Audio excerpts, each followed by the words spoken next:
तर हे तुम्हाला करायचं लक्षात ठेवा.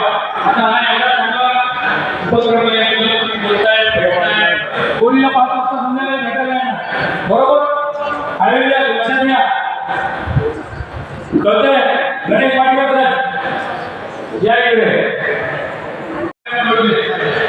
आवडला ना असे कार्यक्रम समजा ठरवले घेतला आणि या हॉलमध्ये फक्त जेवायला तुम्हाला परमिशन देणार पालकांना आणि फक्त मुलं मुली उपलब्ध करून दिलेला आहे. आमचे रोकडे सर आहेत, आमचे समाज बांधव आहेत, आमचे नेरकर सर आहेत, हे जळगावरून आलेले आहेत.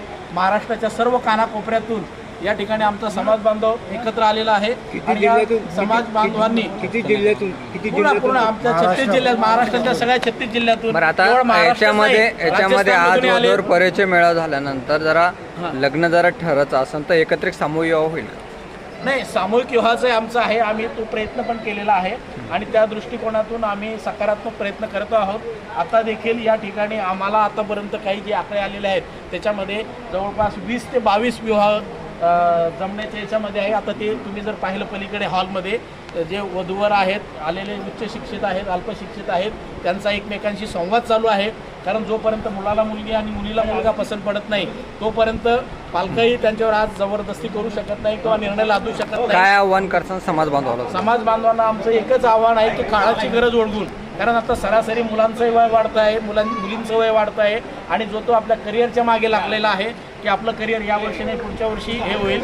आणि एक थोडंसं आपण आर्थिक गणित जर पाहिलं की आता समाजामध्ये आर्थिक थोडीशी विषमता आहे, गरीब अधिक गरीब आहे, श्रीमंत अधिक आहे. तर ही दरी कमी करण्याचा आम्ही या माध्यमातून प्रयत्न करीत आहोत. गरीब असले श्रीमंत असेल परंतु सर्वांनी त्याच्या योग्यतेप्रमाणानुसार जोडीदार विवाहाचं वय वाढते आहे, ही सामाजिक समस्या नाही आहे का?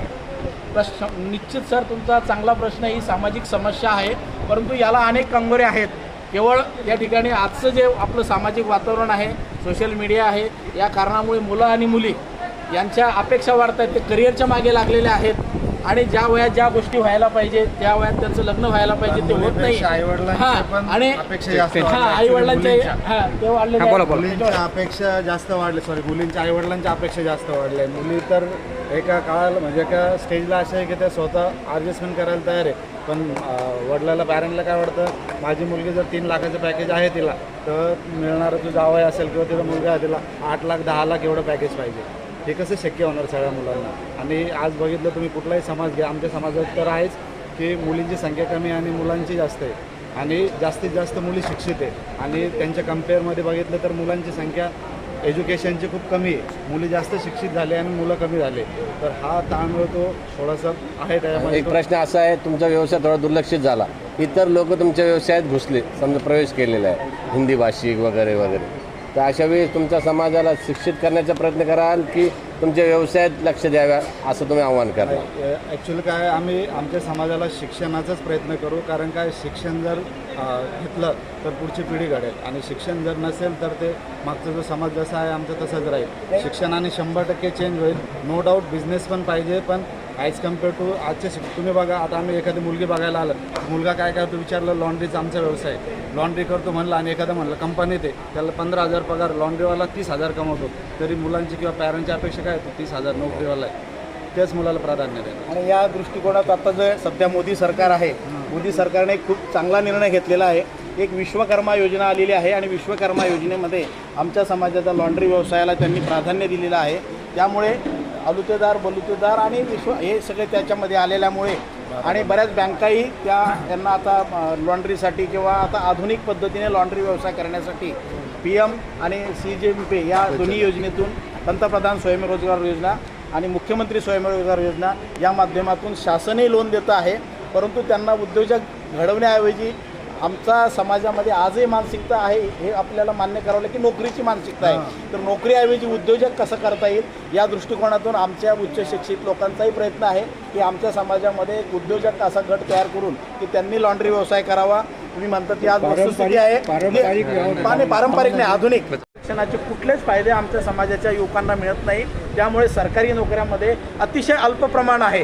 तर आजच आम्ही माननीय शिरसाट साहेब यांनाही विनंती केली आणि तुम्हाला सांगायला खरोखर आनंद वाटेल की मागच्या 4 महिन्यापूर्वीच आमच्या शिरसाट साहेबांनी त्या ठिकाणी केंद्राला जो आमच्या समाजाला SCचं आरक्षण द्यावं याकरिता भांडे समिती नेमलेली होती आणि त्या भांडे समितीचा अहवाल केंद्राला पाठवला आणि त्या शिफारसी लागू कराव्यात केंद्राने.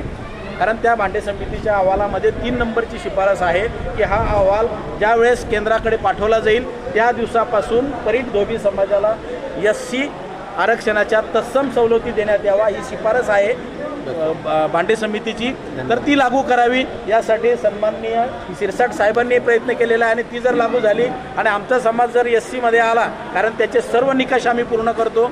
भंडारा आणि गोंदिया जिल्ह्यामध्ये आमचा समाज पूर्वी SCमध्येच होता, परंतु कुठलीही सूचना न देता शासनानं कुठलंही परिपत्रक न काढता आमच्या समाजाला OBCत टाकलं. त्यामुळे आमचा जो तरुण वर्ग आहे तो गेल्या 50 वर्षापासून या सवलतीपासून वंचित झालेला आहे.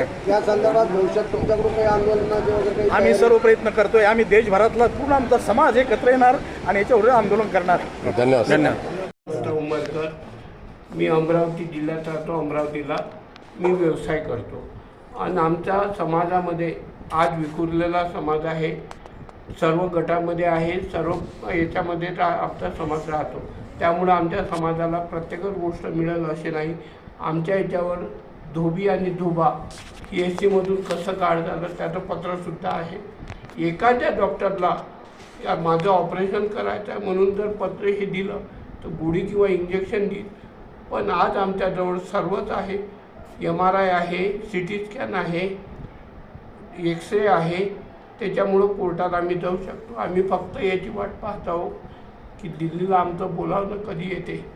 तर राष्ट्रपती भेट घेतल्यानंतर दिल्लीला आम्हाला बोलावणं होईल. त्यासाठी नाही तर केस आजही आम्ही टाकू शकतो. आणि हे मिळणं, आरक्षण मिळणं आमच्या समाजाच्या दृष्टीनं फार गरजेचं आहे.